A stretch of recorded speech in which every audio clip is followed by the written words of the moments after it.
President Biden snubbing 9/11 memorial services today. It's the first time a commander-in-chief has not visited the attack sites or hosted an event at the White House. Instead, Biden spending most of the day traveling on Air Force One because he apparently couldn't leave early from a trip to Vietnam. Biden stopping at a military base in Alaska to remember the tragedy that killed almost 3,000 Americans. It's no surprise to me that he's not coming to Ground Zero or any of the 9/11 sites. And quite frankly, I prefer he stay away anyway. We'll be spared one of his stories of how he can relate. He is now just saying that flippantly, that he doesn't have to come to any of the sites and commemorate the loss with the families. That's terrible. If our leader is so willing to not show up to the memorial services, it's showing the message that Americans have forgotten and that it's okay to forget. But apparently the White House doesn't think any of this is a big deal. Listen to what they told Peter Doocy. When I asked a White House official why it is that President Biden was here and missing the 9/11 commemorations at the attack sites, the analogy that I was given is that 22 years after Pearl Harbor, U.S. presidents were not still going to visit Hawaii. All right. So, Judge Jeanine, a lot of people in New York understand the impact of 9/11. It's a sacred, it's a solemn, it's a somber day. And the fact that the president is making excuses and behaving like that, how do you think that's going over here? Well, it's consistent with his America Last, mentality. I mean, this is unprecedented. No president since this happened, it has not been at one of the sites, whether it's Washington, Shanksville, or at Ground Zero. And if you're from New York City, especially. I was in the city that day. I remember the smoke in the towers. I remember, my investigators saying, we've got to get home. We've got to get back to Westchester.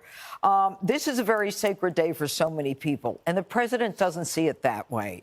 And the sad part about it is that, the world is not a safer place now. It's because of Biden now that the Taliban is back in control in Afghanistan with all of the weapons that we left there. We've got an open border now with people coming in that we don't even know who they are. And you can thank Joe Biden for all of that. And then he doesn't have the dignity or the decency to show up or even take a pause at when it is 8:56 in the morning. So he says, you know what? I was at the G Summit.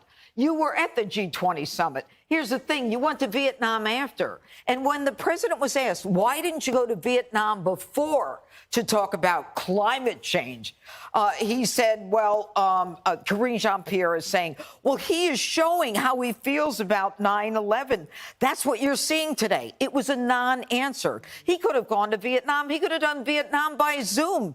He was talking about climate change, talk about the carbon emissions that he needed. And by the way, this stop now in Alaska, give me a break. They all refuel in Alaska for an hour and a half. Yeah. So what you've got is the White House, who I believe, and a lot of people believe, did not want the president at any of these events, because while the names of those that we've lost and loved ones and friends that I knew are being read, he's either going to have, fall asleep, have a snooze fest, not know which way he's going, not know which way he's walking.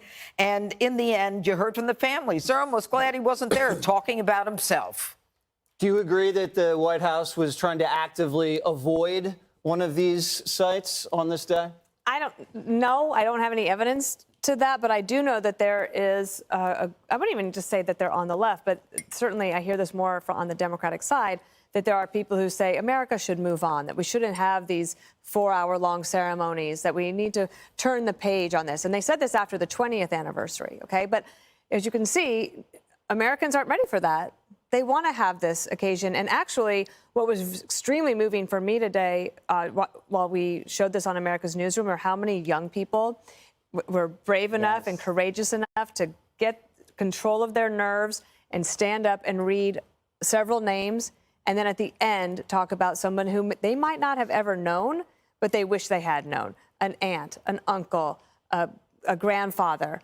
Those were just some of the examples. So I think that America is keeping this going because when they say never forget, they actually mean it. Now, for the White House, I think that they could have said, we went to Vietnam, it's very important, and climate change this, whatever, but don't then try to say, President stopped going to Pearl Harbor.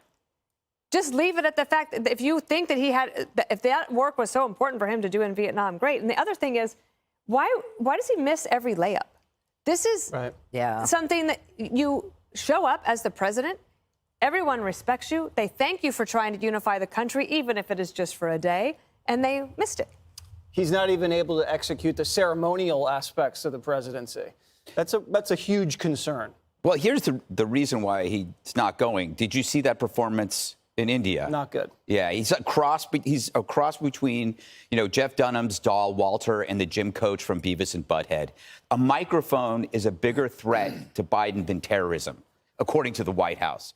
That's true. 20 years ago, terrorism was the greatest threat to the homeland, and now Joe Biden says it's global warming or it's white supremacy.